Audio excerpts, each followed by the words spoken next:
समाजमनाचा वेध आणि आपुलकीची सेवा देणारे आपले news channel Erala news. Bhajap सत्तेवर असल्यास संविधान बदलेल हा खोटा अपप्रचार काँग्रेसकडून होतोय। या उलट आजपर्यंत 80 वेळा काँग्रेसने संविधान बदलण्याचा प्रयत्न केला असा पलटवार दहिवडी येथील सभेत केंद्रीय मंत्री नितीन गडकरी यांनी केलाय।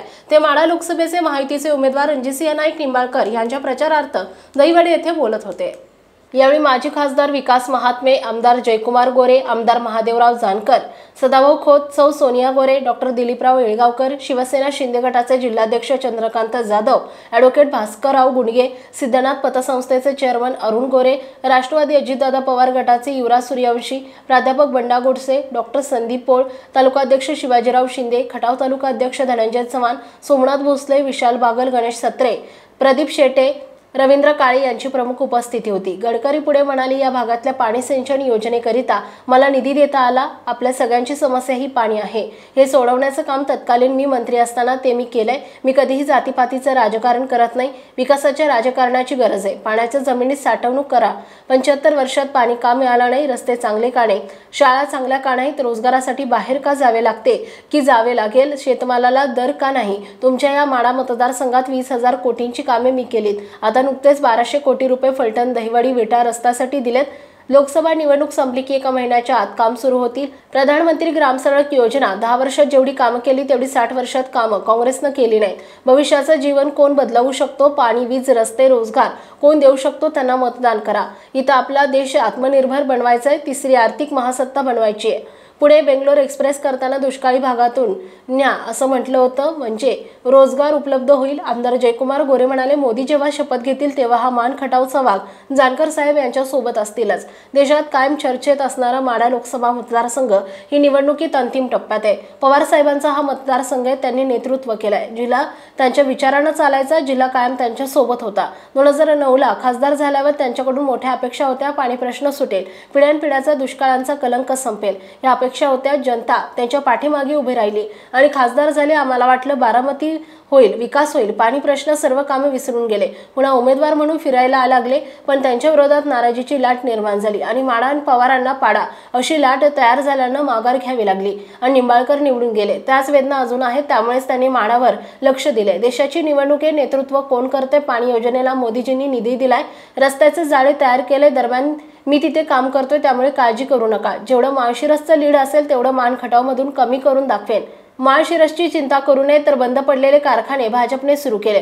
गरज लागेल तेव्हा भाजप आठवते आणि विधान परिषद दिलती तरीही त्यांचं समाधान नाही असा टोलाही आमदार गोरे यांनी भाषणात लगावलाय। तर आमदार महादेवराव जानकर म्हणाले, मी परभणीत जिंकतोय। भाग दुष्काळी असला तरी लोक आत्महत्या करत नाही, जिद्दीने लढतो। सिंचनाचा प्रश्न सोडवण्यासाठी केंद्रात आणि राज्यात सत्ता आपलीच येणार आहे। यावेळी माजी खासदार विकास महात्मे, सदाभाऊ खोत यांनी मनोगत व्यक्त केले। गावागावात चर्चा होते मराठा आरक्षणाची। 41 वर्ष पवार साहेब स्वतः 4 वेळा मुख्यमंत्री किंवा पवार साहेबांनी केलेला मुख्यमंत्री 41 वर्ष या राज्यात काम करत होता। 41 वर्ष। माझा प्रश्न आहे, मराठा समाज बांधवांना माझा प्रश्न आहे, बाबांनो, या 41 वर्षात मराठा समाजाच्या आरक्षणाचा एक विषय पवार साहेबांनी काढला, एकदा विषय पवार साहेबांनी काढला आणि मराठा समाजाला आरक्षण दिलं पाहिजे ही भूमिका पवार साहेबांनी घेतलेली एक भूमिका मला दाखवा। 40 वर्षाच्या पवार साहेबांच्या इतिहासात भाषण, त्यांची युट्यूबवरनं सगळी भाषणं काढा, एका भाषणामध्ये छत्रपती शिवाजी महाराजांचं नाव घेतलेलं मला दाखवा। एकदा मराठा समाजासाठी केलेली एखादी योजना मला दाखवा। अरे, ज्या भारतीय जनता पक्षानं, ज्या फडणवीस साहेबांनी 2019 साली मराठा समाजाला आरक्षण दिलं आणि ते आरक्षण पवार साहेबांचं सरकार आल्यावर गेलं। कुणबीचं सर्टिफिकेट देण्याचा निर्णय घेतला। आता तुम्ही बघताय, आता 2024ला पुन्हा मराठा समाजाचं आरक्षण दिलं। अण्णासाहेब पाटील विकास महामंडळाची स्थापना फडणवीस साहेबांनी केली। EWSC विद्यार्थ्यांची सवलत फडणवीस साहेबांनी आणली। आता तुम्ही बघताय, सारथीची स्थापना फडणवीस साहेबांच्या सरकारनं केली। मराठा समाजासाठी जेवढे निर्णय झाले, दोन्ही वेळचे आरक्षणाचे, कुणबीच्या सर्टिफिकेटचे, सगळे निर्णय आदरणीय फडणवीस साहेबांनी घेतले, शिंदे साहेबांनी घेतले, त्यांच्या सरकारनं घेतलं। पवार साहेबांनी काहीच केलं नाही। आणि ज्यांनी काहीच केलं नाही ती लोक सांगतात, मराठा समाजावर बोलतात। मला आज सांगायचं आहे, त्यांना मराठा समाजाबद्दल बोलायचा अधिकार नाही. छत्रपती शिवाजी महाराजांचं दर्शन घ्यायला रायगडावर 55 वर्षात कधी गेले नाहीत.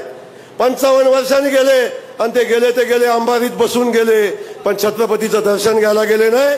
झालं, छत्रपतीचं दर्शन घ्यायला गेले नाही तर ते तुतारी पुजायला गेले, छत्रपतीचं दर्शन घ्यायला गेले नव्हते.